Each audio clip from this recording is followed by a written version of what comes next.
everybody. This is Napalm, Jedd Johnson here. This is episode 59 of This Week in Grip, and I'm joined by Alan Heineck. How you doing, Alan?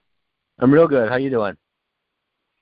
Good, man. Very good. However, got to cover something that's not that good, and we lost another, I'm going to say, legend in the history of grip in Terry Todd a few weeks ago. Did you see that, buddy?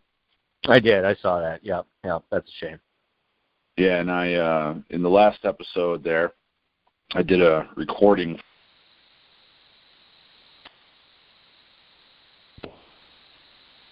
or so of that taking place.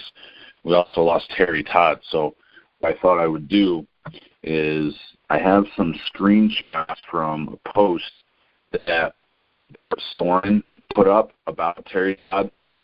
Sorry, if you wouldn't mind, Alan. No, fire away. All right, cool. So this is from Bert Sorin. It's on his Facebook page, so you could check it out there. And I think there's also something that's either like exactly the same or very similar on his Instagram. And of course, Bert is the son of Richard Sorin, and I credit Terry Todd as being a legend in the history of grip sport, because he is one of the people that was integral in getting the Mighty Mitts competitions going at the Arnold Classic. So this is what Bert writes. I am shocked and saddened by the passing of my long friend and mentor, Dr. Terry Todd. Besides being an iconic legend of the iron game for the last 5+ decades, he and his wife Jan were pivotal linchpins in so much of the strength world it would boggle the mind. The first powerlifting national champion, first man to squat 700 pounds, the first man to total 1,600, 1,700, 1,800, 1,900, just as a start. Helped create the world's strongest man, birthed and ran the Arnold and Strongman contest, and invented much of the strongman events we see today. He introduced the world to and developed great lifters such as Bill Kazmaier, Lamar Gantz, Jan Todd, WWE superstar and Olympian Mark Henry. Terry and Jan also created the amazing Stark Center of Physical Culture in Austin, Texas. Terry's fingerprints were on the lives of everyone from Joe Weider, Arnold Schwarzenegger, to Brian Shaw, Andre the Giant, and many others. No one I've ever met knew more about lifting's history and dedicated more of their life and resources toward it. Terry had a way with words and writing that would make Shakespeare and Hemingway jealous.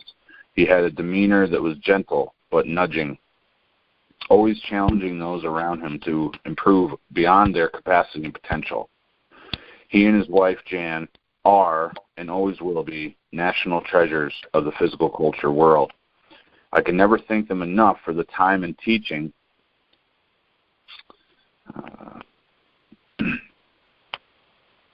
I lost my place here. Here we go. I can never thank them enough for the time and teaching they invested in me. Saying I'm going to miss Terry Todd is an enormous understatement. He was family like a grandfather that you couldn't wait to have sit with. Excuse me. Let his words of wisdom wash over you. The world is a weaker place without Dr. Terry Todd and always will be. I'm going to miss you, T, more than you know. And he shared many pictures that I had never seen before. Some of them, here's one where he's doing a back squat, very, very deep, massive man, massive individual. One where he's just sitting relaxing, one where he's standing with his foot on a barbell. Looks like a bunch of old school Yorks there on the bar that he's stepping on. Really impressive individual. I didn't know a lot of those things about him, and I'm sure there's a lot of other things that he accomplished in his life that I really haven't heard about. So, Alan, did you ever have the opportunity to meet Terry Todd at any point? No, I didn't, and I never really. I also didn't know much about him at all. A lot of that stuff, obviously, that predates my entry into any of this stuff. So, unfortunately, no. But that's a very nice article that Bert Sorin had written. Yeah, for sure. And I know that there was also one from Joe Musselwhite, and I thought I grabbed that screenshot as well, but I'm not seeing it for some reason, so unfortunately I won't be able to read that one. But I was able to meet Terry twice when I competed in Mighty Mitts in 2010 and 2012. Didn't really have the opportunity to stand around and hang out with him or drink beers with him or anything like that, but I was able to meet him. He was very busy at those times with Mighty Mitts because in addition to the Mighty Mitts competition, he was also spearheading the Arnold Strongman competition those years. So, and then I interacted with him a few times via email. Always a good communicator. Always got back to me on everything when I was emailing him. And I know that he created that Stark Museum, and Joe Musselwhite always had a lot of good things to say about that as well. I know he was real close with Mark Henry, and didn't know he was so close or so influential with Andre the Giant. I wish I could know more about his relationship with Andre the Giant. That would be interesting to find out about because I never had that association with Terry Todd and Andre.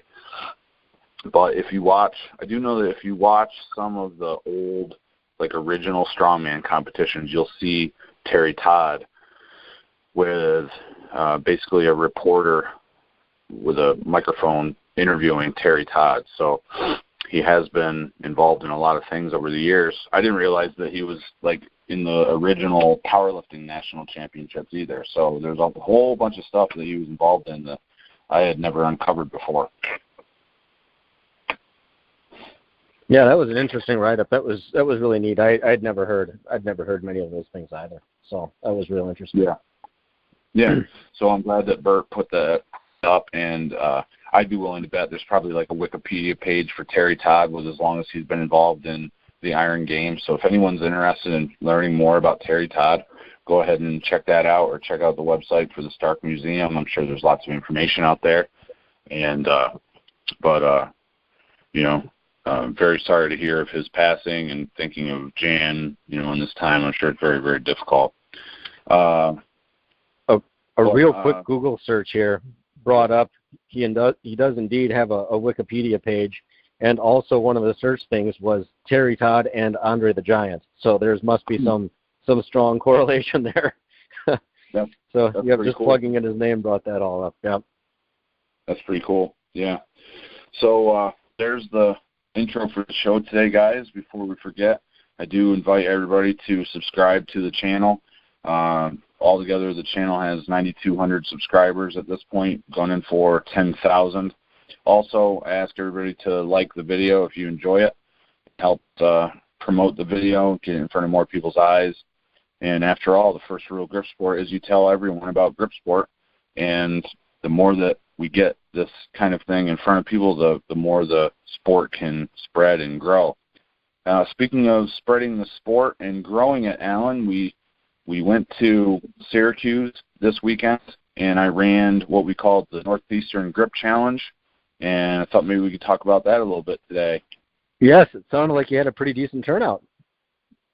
Yeah, it was a really good turnout. So these things, I would say we got about 25 to 30 competitors.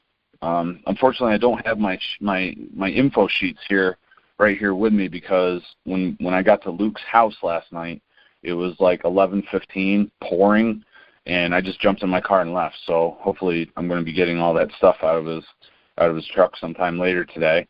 And I do plan on putting all the information out at some point. But as an estimation, it was 25 to 30 competitors, including Brian Hunsacker, who flew into, I believe, Newark and had business meetings. And then he brought with him Olu. And that's the only part of his name that I know how to pronounce correctly. I don't want to butcher his last name, but he's the Olu lifter from Nigeria, who's the Nigerian strongest man, and he's been on Brian Alsru's YouTube channel. I'm sure you've seen this guy on at some point, right, Alan? I have. He's a monster, yeah. And to my understanding, I don't think people are allowed to refer to him by his abbreviated name unless you've actually met him or know him personally. Otherwise I think you're stuck to calling him like Oluwatufunmi, I believe is how his first name is pronounced. And really? The last name, I have no idea whatsoever, but when your first name uses half the alphabet, I don't even think you need a last name. So, well, I didn't know that. So Olu is a clipped form of his actual first name? Yes. And they were briefly explaining that on Brian Alsru's channel one day when he started coming down there to train with him.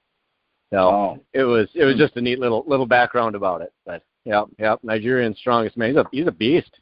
He's got some monstrous pulls. Yeah, super strong guy. Yeah, 350 pounds. Like the scale only goes up to 360 that we were using yesterday, so we just took his word for it. We didn't want to kill the scale. So right. And then what else? Another highlight. I guess we'll shoot right to the money shot on this one. A guy named Aaron Robinson showed up. He was one of the last 7 people to go through the events. Well, let's let's talk about what the actual events were, because I don't want to get too far ahead of myself. I'm excited to talk about this guy, but we'll let everybody stew on that for a minute. All right, Alan? All right. So we had 4 events, and 3 of them were done using the crane scale. So if you can imagine, Alan, I don't know, have you ever done any crane scale pulling with grip implements? I haven't, but I do have some questions about your setup because I was watching some of I saw Brian Hunsacker's pull, and I didn't realize you guys were doing it the way that you had done that. So I am anxious to hear a little bit more. So so the way it's set up is we have a wooden platform with a rubber mat that is just attached to the rubber mat, and then pretty much in the center of the platform is an eye bolt. And then connected to the eye bolt is the crane scale apparatus. And then by way of chain and some shackles, and a carabiner, you're able to connect the grip implements. So what you do is you take your grip on the implement, and then you pull as hard as you can for as long as you want to against the crane scale. And we use the hold function of the crane scale. So what that means is it records the highest force output that's generated against the crane scale, and then it registers it on the screen. So if you don't hit the hold function, then it will just continually register results on the screen. And in order to see the highest one, you have to be watching the whole time. So it's kind of like a scale that doesn't if you step on some scales, it just continually goes back and forth. You might weigh 240 pounds, but it'll go 242, 239, 241, back and forth like that. So if you don't hit hold, then it'll continually cycle back and forth between, however much that you're generating on the crane scale. But if you hit hold, it registers the highest amount. Does that make sense? It does, yes. Yeah, a lot of stuff in my line of work, you can check it so it actually tracks what would be the peak value. So when we start things, for example, certain things like we'll have amp draws that just, they spike through the roof, and this will catch that at the very top end. Otherwise, instantaneous stuff like you said, you could pull, and a guy might hit 350, but if you blink your eye and you didn't have that, you might see 270 or something like that. That's right. So this catches the true top end. Yep. So we did that for the first 3 events, and then it was a hold for time using the pinch block. And so the 3 events that we did were Napalm's Nightmare with 2 3/8 inch handles, and that was with a thumb, so not a thumbless grip, but with the thumbs on the opposite side of the handles. Then we did the inch wrench, which is also 2 3/8 inches or so. And that is the one that is essentially Luke's version of the inch or the wrist wrench, which is no longer being produced.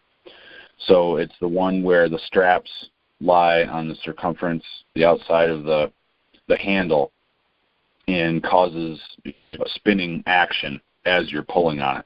You've seen that, right, Alan? You've got I've seen his, and I have an original wrist wrench. Yes. Yeah.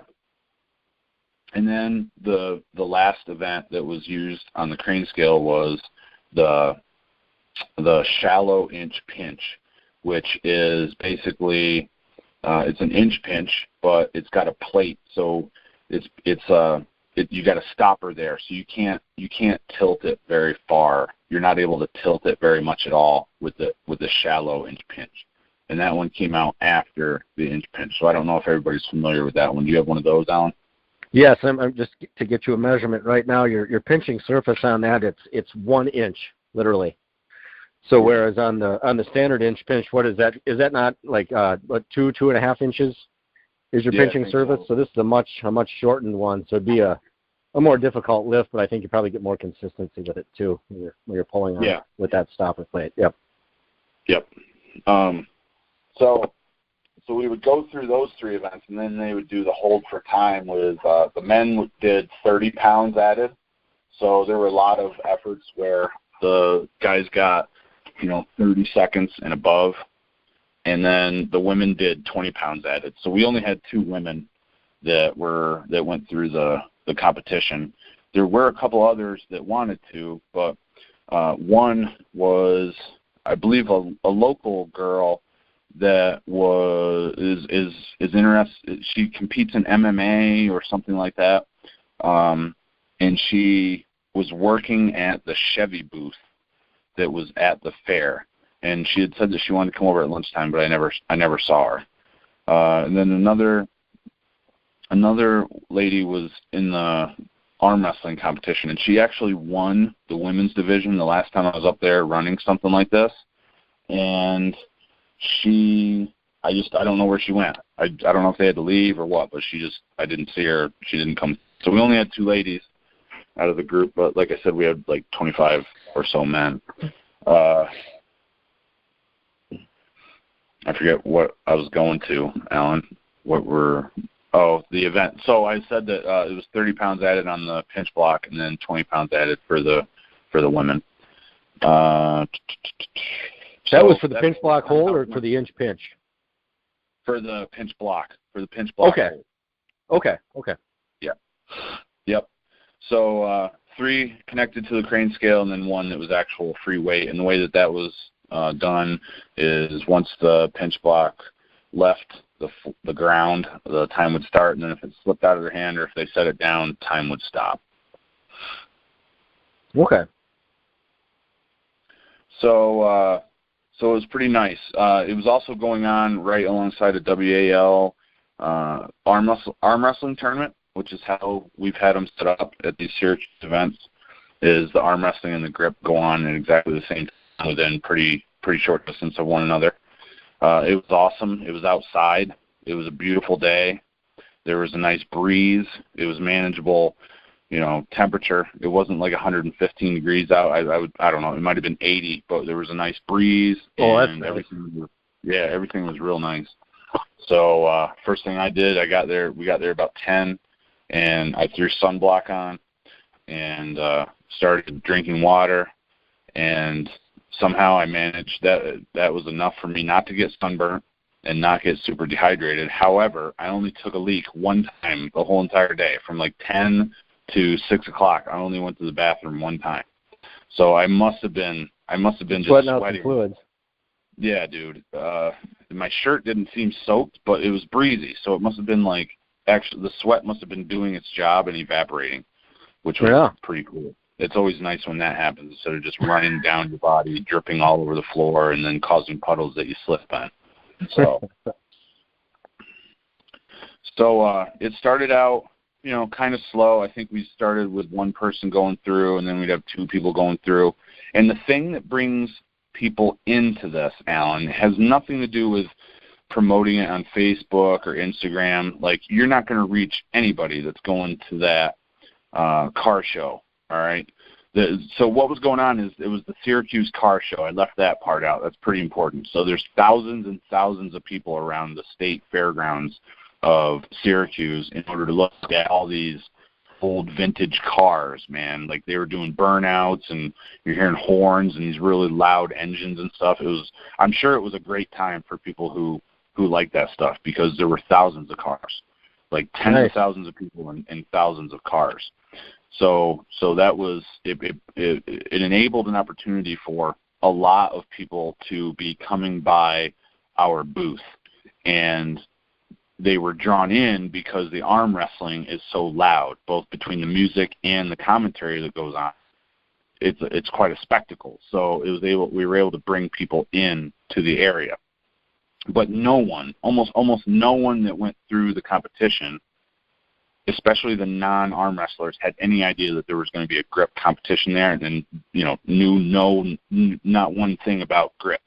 So you're able to get in front of a lot of fresh eyes with something like this. Awesome.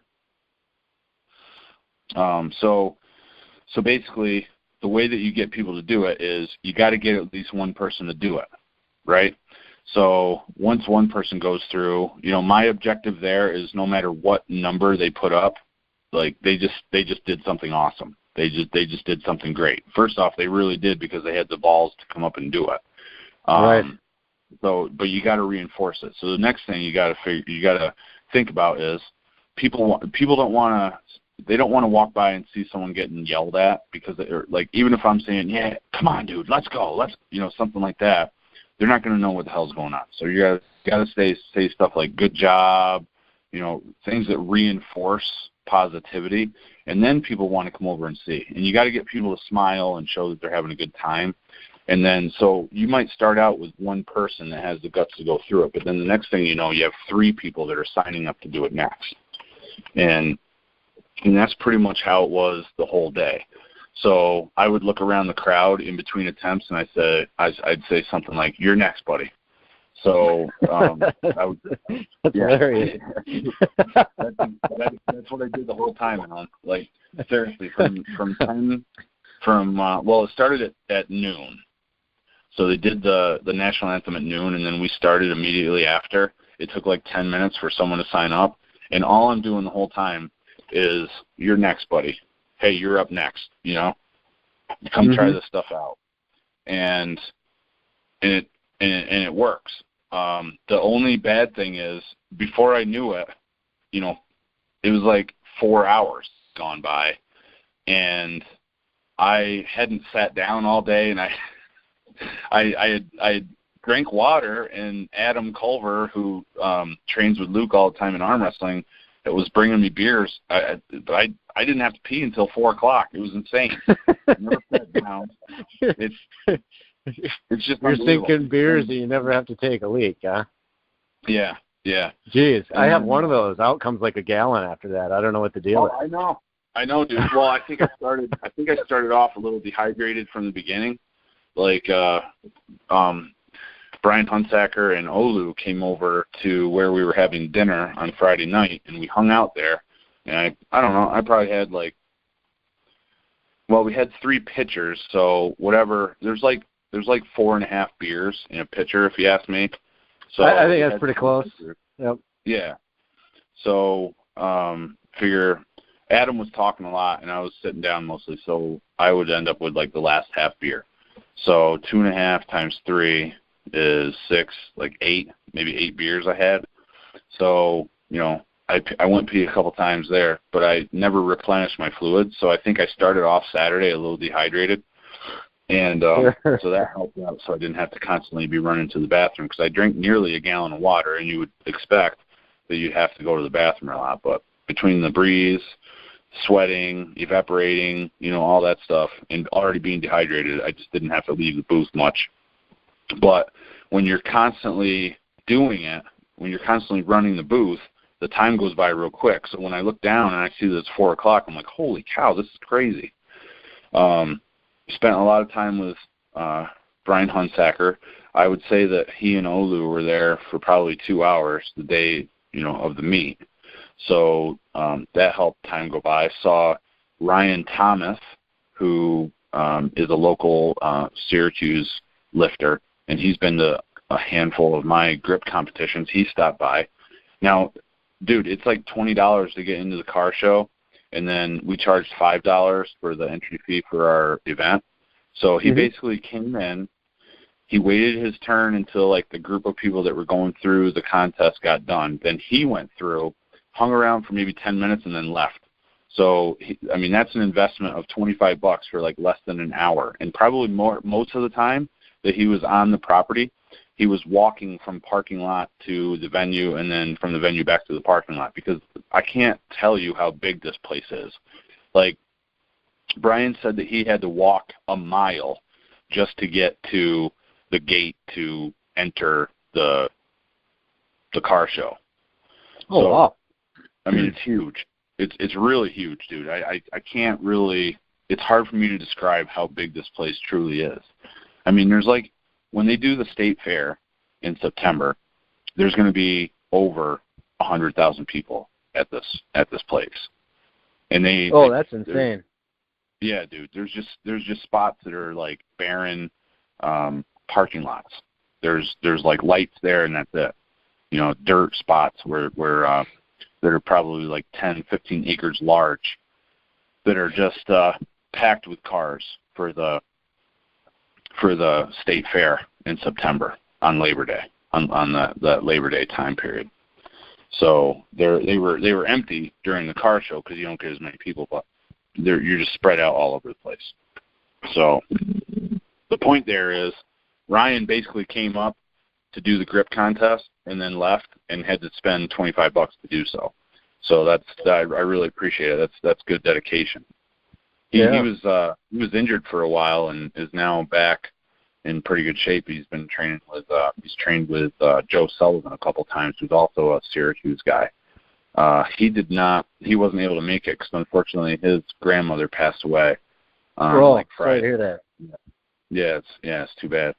And then also didn't see John Eden, so I don't know where he was at. Maybe he didn't see anything about it or couldn't make it. But those are some of the local guys. I heard from Peter Nicholas. He said that one of his kids had something going on, so that he wasn't going to be able to make it. So there are a few guys that are local Syracuse dudes, grip guys, that I know that weren't able to make it. So there could have been a few more people that went.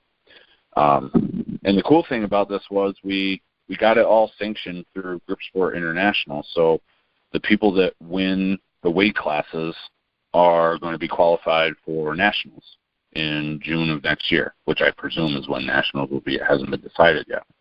But it's a full-on qualifier, and once I get the opportunity to go through all the data, we'll know who's qualified for nationals, and that'll get posted on the grip board. Sure. Awesome. So you said there are a few performances that I wanted to highlight during the call, Alan, but you said you had some questions about the setup, and we didn't ever get to those. I did, yeah. So I was watching Brian Hunsacker pull on that, and so the pick height for when you were using the Napalm's Nightmare, was that set up so it would be like the same height as you're pulling from a standard loading pin? Or did you make it like adjustable, or? Well, it definitely is adjustable, but we just went with the top link on the chain for everybody, so it was the same height for everyone. Oh, I see.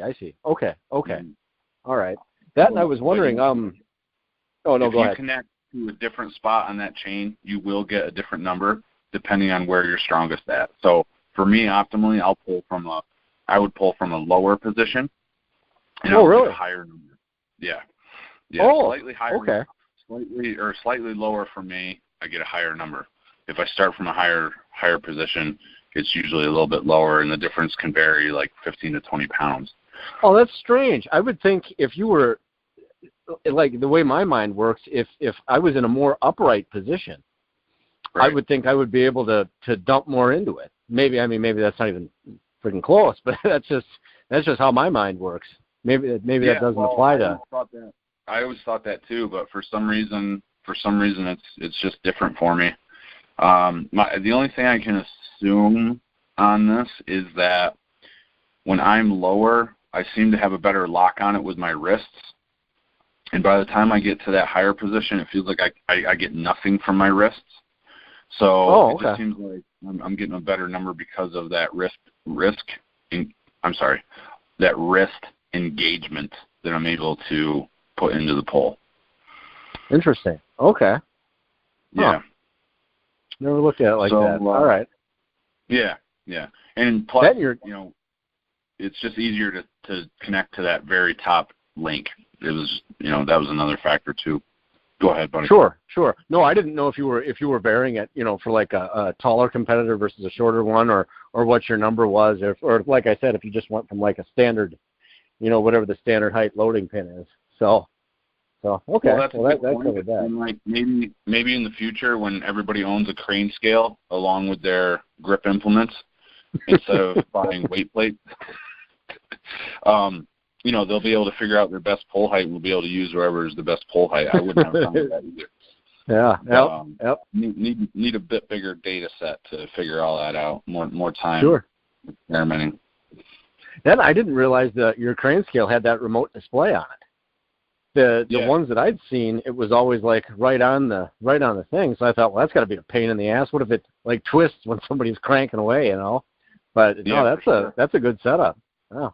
Yeah, I think Luke bought that, so I don't even know the price, but I think he paid extra for that. Plus, the other thing that we were thinking was it would be a little bit safer for the display.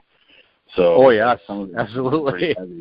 Yeah, especially the Napalm's Nightmare, and you're talking about like something that's 8 or 9 pounds. So. Well, yeah, it's ripped out of your hands. Yeah, it rips right out of your hand, just like Brian Hunsacker's attempt did. So. Yeah. Mhm. Nice. Okay. So what were the top poles on that? No, that was what I was curious about. I just didn't know where you came up with the height. So cool. Yeah, it's like I think it was just a random chain that we had, and we just connected to the top. Sure. Nice. All right. So, and then some people were asking about the specific crane scale that we used on Instagram. Like I don't know, and I would look. But I like I said, everything's in the back of Luke's truck, and I'm happy to tell everybody it's not a secret or anything. It's just I didn't know. But so let's talk about some of the highlights. And I've got a screenshot of some of the lifts, so I want to go ahead and pull that up. So I'm going to do that now. But there's someone that you want to pay attention to in the world of strength, and that is Aaron Robinson, dude. Aaron Robinson. This was one of the last few people that came and did the competition. He's 350 pounds. Like seriously, dude, he's freaking huge. And I was like, dude, you got to try this out. I need to see what numbers you can pull on this. Are you interested? And he said, yeah, I've been thinking about it all day. He was one of the arm wrestlers. I don't know, what novice, experienced. I have no idea what he was. But I just know he was strong. So his name's Aaron Robinson, weighed in at 350. He pulled, dude, he lifted, he exerted 396.8 pounds of force on the crane scale with the 2 3/8 inch Napalm's Nightmare. 396. Oh, that's huge. Yeah, that's huge. Like a 400-pound pull on the 2 3/8. That's really, really good. And he's never touched this thing before. Absolutely not. Absolutely not. There's something to be said about arm wrestling. Yeah. That's amazing. I mean, this guy's hands down. He's one of I don't know. I might be up to 12, 15 people with bigger hands than me. Like seriously. I knew I had big hands when I was 10. And all these years, I've only met 12 to 15 people that had bigger hands than me. And they've all been almost all of them have been strongman competitors or professional basketball players, or people that are 6'8" and above, So it's really rare. And I'm 6'2", so it kind of puts into perspective that my hands are probably actually bigger than they should be for my height, I guess, because they're just almost nobody has bigger hands than me. And not only does he have longer hands than me, but his thumb was like, similar to mine. So his hand dimensions are huge. To put it a little bit more into perspective, this 396.8-pound pull that he had on the crane scale, Ryan Thomas, who's actually used the implement before, pulled 336.7. So Aaron Robinson beat Ryan Thomas by 60 pounds. Hunsaker lifted like 373 or something like that. So Aaron Robinson beat him by 23 pounds. And then my best pull on the day was 380 something. So he beat me by 16 pounds. So talk about like a freak walking around amongst us, man. He was super, super impressive. Crazy impressive. And really that wasn't all. But any other questions about the Napalm's Nightmare lift? No. How did Big Olu do on that? Dude, he take a pull? Yeah, he did, and he did well. He didn't do as well as Brian. So they were actually like the first two to go. Okay. And the picture that I have of the sheet, basically I was taking the picture of the sheet to send it to Brian to let him know that someone beat him, because Brian had already left like 4 hours before. So when I took the picture, like it cuts off the top of the sheet, and that's where Brian and Olu's weights were. Okay. So, yeah, so I'm not able to tell you what Olu got just because it's cut out of the picture, unfortunately. I'm sure it's a solid pull, though, nonetheless, I imagine. Oh, yeah, absolutely. Yep. And he said he had a lot of fun. Like, this competition only takes 5 minutes, more or less. Like, for one person to go through, it's 5 minutes. Like, it's over and done with. Yeah, that's got to make it really tempting for people, I would think. If you're like a dad walking by with your kids or something like that, you saw that, how would you not want to like take a minute to show off, Yeah. I mean, I want to get like a stand-up banner made that says like, how strong are your hands? Find out in the next 5 minutes or something like that. Yeah, because right. Literally get people through it that quickly, especially if it's just one person. Now, if it's a group, then it can go a little bit slower. But it goes through. They go through pretty quickly. Now, Aaron did not just beat everyone on the Napalm's Nightmare. He also was the leading lifter in both of the other crane scale events. So all 3 crane scale events went to Aaron Robinson. Nice. Was it landslide margin too, like on the Napalm's Nightmare?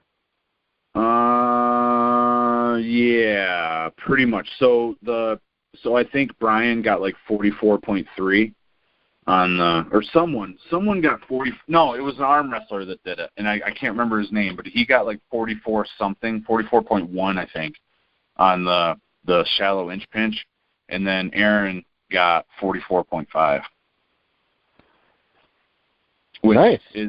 It's kind of impressive to me that he would do that because A, he's never seen these things before. Plus, his hands are so big that I feel that potentially shallow inch pinch is like the hub in that it would be more beneficial for a smaller-handed individual than a larger-handed individual.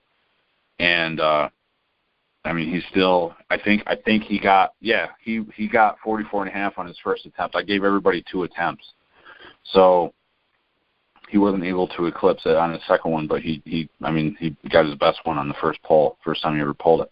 Now there's a couple other things. So I know that the one guy did 44.1, and there's also a Chris Jones, not the guy from Physiques of Greatness or whatever, but just a different guy named Chris Jones that came up, and he got 40.5.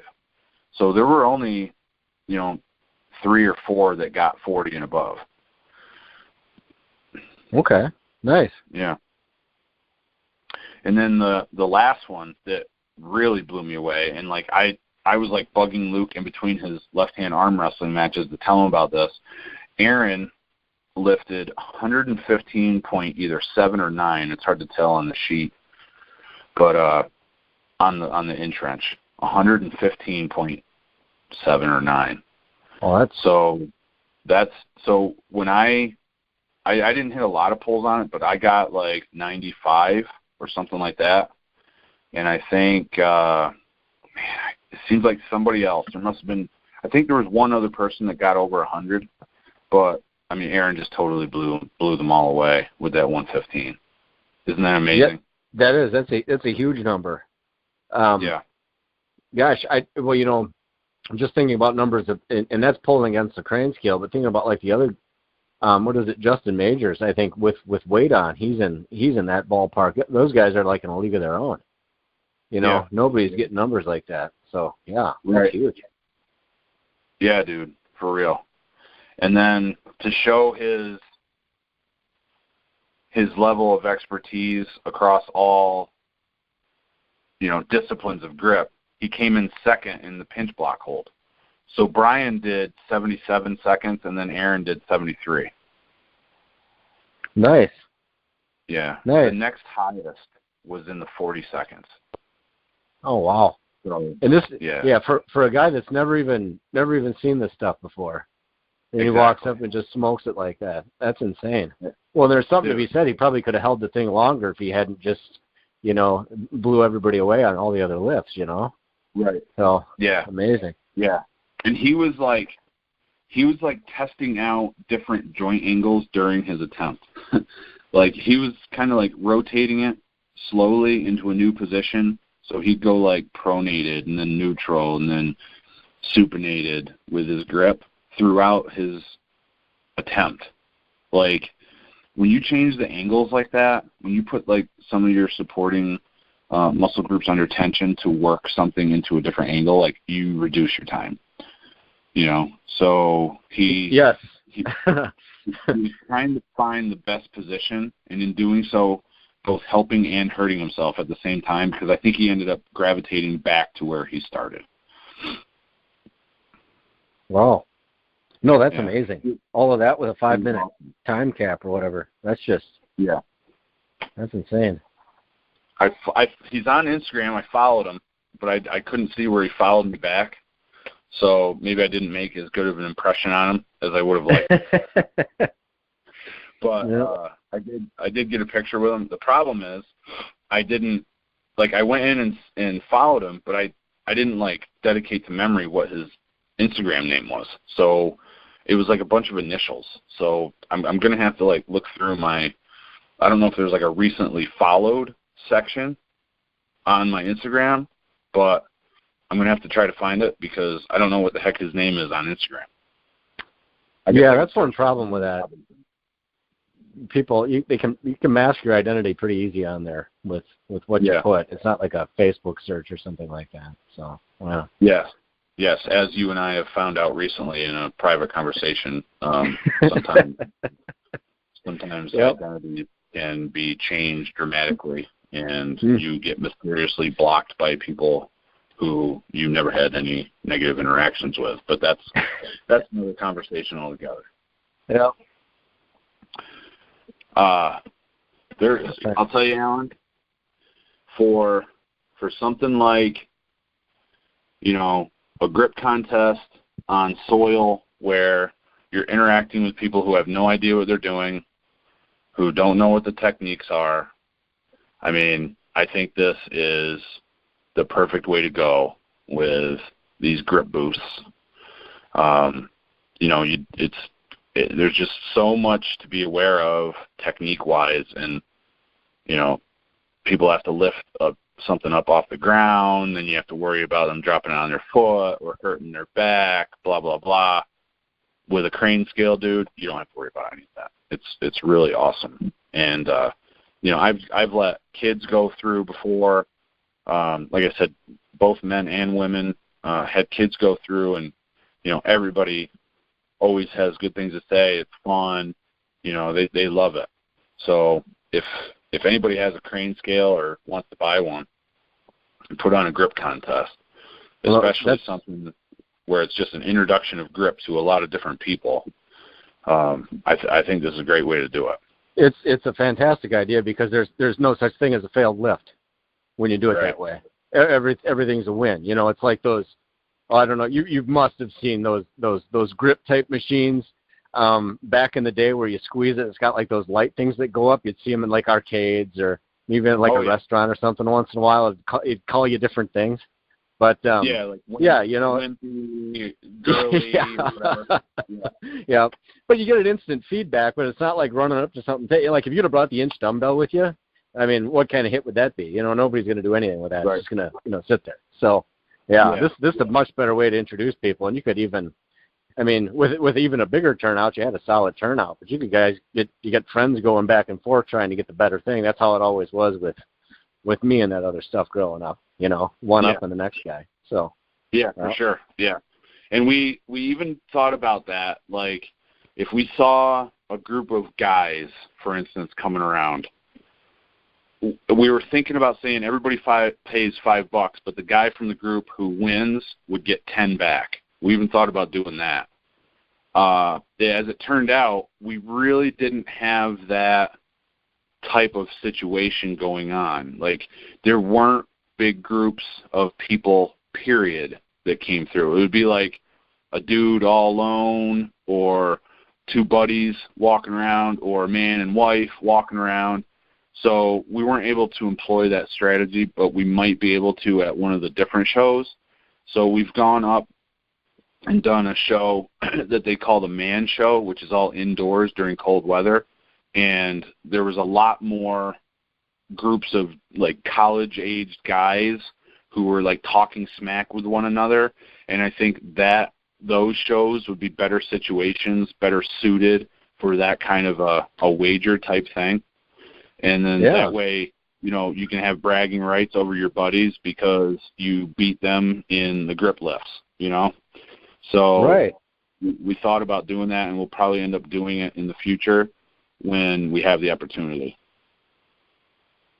Yeah. No, that's a good idea. Well, sweet. Say, how does a car deadlift never get incorporated into anything like this? We got like wall-to-wall cars around there. Yeah. Well, it could. There's a special attachment that you need for like a trailer for that to work, and then, dude, you could do it. It's like, would people try it, and is there a little bit too much liability involved? Oh, sure, yeah. I don't think of things like that. Yeah, that's a good point. Just having people walk off the street and lift a car up. I don't know, but I see what you're saying. One thing we were talking about doing sometime is a Hercules hold, because you can make it out of barbells. My friend John Mauser put up a video of a Hercules hold made out of barbells, I think. So we were talking about doing that at some point, because that would be a cool spectacle. That would be like, whoa, what the hell's going on over there? Right. There's not a lot of movement in the grip competition that we did. Like, you're just exerting against a force isometrically the whole time. So we weren't able to catch the eyes. Like, I saw a conversation that someone had with Luke's sister on Facebook, and like they didn't even know we had a grip contest going on. And they were standing there watching the arm wrestling. So, but with a Hercules hold, there's more of a spectacle. You take up more space, stuff like that. And I think we definitely need to get one of those stand-up banners. Like I said, how strong are your hands? Who has the strongest hands? Something like that. Let's find out in the next 5 minutes. Something like that would be something that would stand out visually, and people would be, pulled into it, and then they'll come and find out more. So, probably something we're going to add to the arsenal. Yep. No, that's cool. That's really cool you guys did that. Glad you had a good turnout. That's a decent amount of people. So. Yeah, awesome. For sure. Yeah, dude. Yep. So yeah, that's about it. I mean, I'm going to get the information up when I can online, and people will check it out on the site and on Gripboard. But it'll be on dieselcrew.com, Gripboard. These won't be entered into the database. I'll hold on to the data in case we ever consider adding this to the database. But for right now, I think it's rather experimental, and it definitely won't go in with like the Napalm's Nightmare where it was actually weights lifted to 6 inches. It'll never go in there because it's apples to oranges. But at the same time, there's just not plans to enter the crane scale numbers into the database either, but maybe at some point we will. So. Sure. Cool. So you guys had an encounter with a snapping turtle on the way back too, huh? Yes, we did, bro. Yes. So we're driving down the highway from the venue where the car show took place over to the promoter's house. James Dugan is the guy that ran everything, and he invites us and has us up for these. So we're on the way over, and there's basically like a swamp. It looks kind of like the Everglades or a rainforest along the side of the road. You're setting the tone good here. Yeah. So we saw like a water buffalo run across the road, and then a rhinoceros, and it turned out what was chasing them was this gigantic snapping turtle. And Adam's sitting in the back seat of Luke's truck. Oh, guys, you got to turn it around. Please turn the truck around, guys. I got to get that snapping turtle out of the road, guys, please. So Luke pulls illegal U-turns like 4 times on this highway to try to get back to where the snapping turtle was. He's like, Jedd, you going to tape it? Are you going to come tape it for me? I'm like, sure, Adam. I'll tape it for you. And we get out of the car, and I'm like, now you listen to me, bro. Before you touch that, you do not touch me after you touch that snapping turtle. Because I know for a fact that I have heard that snapping turtles carry salmonella. Yeah. And I did not want to have that, like, not just snapping turtles, but, like, any turtle. Yep. So I was like, do not effing touch me. He's like, don't worry, I just want to save the turtle, bro. So he goes up, and I had heard of this. I had heard of this. There was a guy, Dana Martin, who I had heard years ago when I was like 10 years old, who used to pick up snapping turtles by the tail. And I was like, why would anyone ever do that? And I was always told that if you pick a snapping turtle up by the tail, then they can't bite you because they're not able to mobilize enough to bite you if you hold them by the sure. Tail. Yeah, that would make sense. Okay. Right. So Adam walks up and picks this turtle up by the tail, sure enough. And he claimed it was a 50-pound turtle. Now, dude, I don't know. It was a big turtle. It was pretty darn big. Yeah. Pat Povolitis commented on the Facebook video, and he said that it was just a pup. So he may have seen some bigger ones in his day. But I mean, it's a darn big turtle. I saw. Glad you couldn't rig up that crane scale quick. Yeah, we should have grabbed it, bro, but it was in the back of the truck, and we had to undo the tarp, and we were afraid of the wildebeests running across the road and hitting the truck, so we didn't want to, or water buffalo or whatever they were. So yeah. I kind of lost my train of thought, and I thought I had something really funny to say. Son of a gun.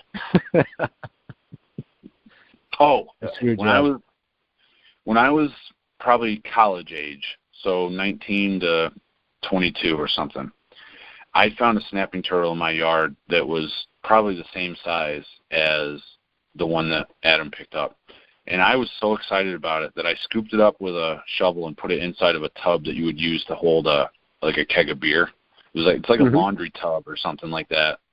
But it was, I know that we used it for holding kegs. And I went and grabbed my grandmother only lived like a mile from my house.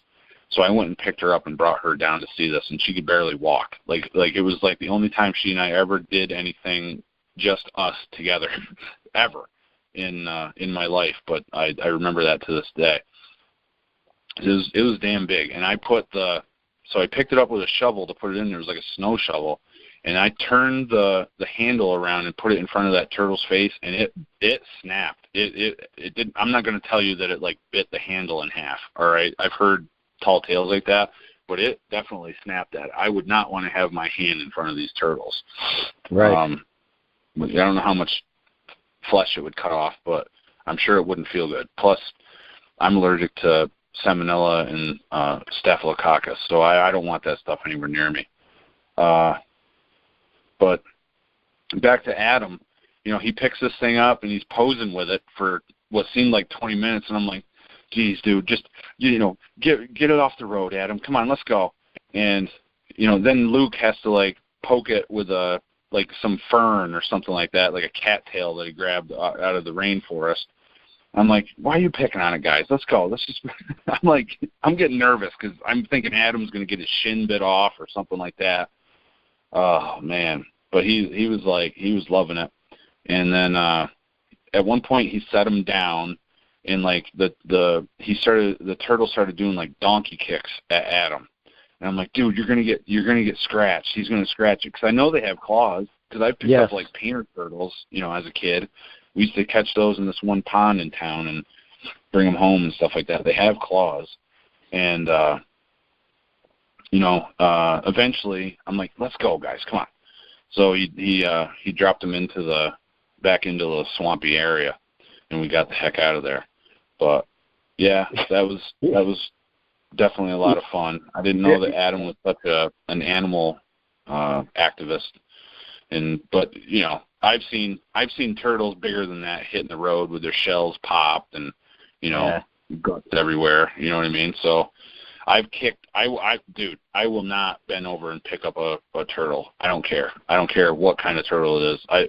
I remember like nudging it. I shouldn't say kicked. It's not like I went for a field goal with this turtle, but there was like what they call what I've always heard called a box turtle in the road one time. Yeah, and I like was nudging it with my foot to get it out of the road, and he was snapping at me. Like it was like that and like hissing at me and stuff, and it smelled terrible. I remember this turtle smelled so bad. I was like, man, this turtle must be sick. It smelled so bad. So I got him off the side of the road, and then I got out of there. But and then I went home and I took my shoes off and washed them in the washing machine with hot water and extra detergent because my gosh, this thing smelled so bad. But yeah, you got any good turtle stories, Alan? No, I've encountered snappers before as well, and I've not picked them up. But what I once did, I just took a stick, and if you hold it near their mouths, they'll grab right a hold of that sucker, and then you can drag them to where you want to, get them the rest of the way across the road. I've done that. So, but no, shit, if I would have grabbed that thing by its tail and escorted it down into the marsh like what Adam did, I would have slipped, fallen on my ass. That thing would have attacked me like a badger. There's just been like no freaking way. That wouldn't have ended well. So, and not to sit and screw around with the thing for 20 minutes. It's just so, tempting fate. My heart was pumping, dude. Like I was not comfortable in the situation. It was not going well for me. Yeah, been better to stay locked in the truck on that one. Yeah. I was happy just holding the camera. And then he got peed on. So the turtle peed on him. And he's like, that's what you get. I'm saving your life, and you just peed all over my shoe. I'm like, yeah, dude, it hit your shirt first. So, like, if he peed his shirt and then fucked it down and got on his shoe.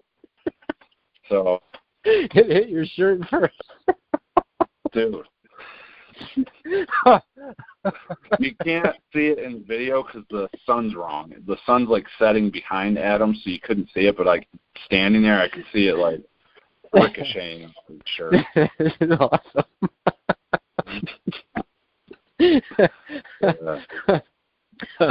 I gotta go back and watch that again and see if I can get that clip. Yeah, that's hysterical. We're going to put all this work to save the turtle, and then we're going to go to James's house, turn back around, and go home, and we'd end up seeing the turtle dead in the road. And back out into the highway. Oh, animals do the dumbest stuff like that. Like how many times I've been driving down the road and there'll be some deer standing on the side, and then all of a sudden it runs in front of me. I mean, I am literally tired of just running into animals. It's just happened way too much. I can't tell you how many deer. It's pathetic. I had a deer run and jump up. So I'm going up a hill, right? The deer came from underneath the shoulder of the road. It was like down in the weeds, jumped up and landed underneath my car. Like I never even saw the deer until I looked in the rearview mirror and it was dead under me. Yeah. Like I had already hit it. I've seen squirrels that were, as I'm going like north, they would be on the far left side of the southbound lane, and it would see me panic and run into my lane under my under my car tire. Yes. I've had the exact same thing. Yes, it would run 8 inches in the opposite direction, and neither me nor the cars coming at me would hit it. But instead, it runs all the way across, tries to beat me to the point in the road, and ends up getting hit. Yeah, they have to climb down out of a tree to get killed. You know. Yeah. Stupid. Yep. Huh. Crazy. Yeah. But it was yeah. So if anybody wants to run a grip contest at like a meet or something like that on the side, they should hit me up and I'll give them information on how to do it, because this is the way to go. You don't have to cart around a bunch of weights and all that stuff. It was really easy. It would be good to see what kind of crane scale he had too. I'd be interested about that, because I just did a quick search, and some of those babies are spendy. Yeah. Oh yeah, for sure. You can spend a lot of money on those. So yeah. Cool. I don't know what our capacity is on ours, but I know we've had it up over like 600 pounds. So. Oh, that's got to be enough. Yeah. Anything grip related, yeah. Well, yeah. Sweet. Yeah, so that's about it. I'll have the information up. Everybody can see their numbers. I got everybody's email address, so I can send them information on that, and they can find out more about grip. It's gonna be cool, man. We're making strides. Yeah. No, that's awesome. Good turnout and everything. So cool. All right. Cool. Yeah. So that's about it, Alan. I didn't really get the chance to see any big feats go down this week. Maybe we can do a feat show next week, and we'll run down through the hashtags. I don't even know where we're at in the hashtags, Alan. Were you able to look? 1740 is what it looked like. Wow, yep. We'll be the 2000 before you know it, man. By early September, we'll be the 2000. Yep. So. Very cool. Very cool. All right. Well, the show's yours, Alan. Why don't you take her away? All right. Well, that's it for episode, what are we, 59 now of This Week in Grip? 59, brother. Yep. Nice. Boy, it's been a while. So thanks for listening, everybody. Make sure to like, share, and subscribe. And we'll catch you back next week or so with another one. We'll see you then.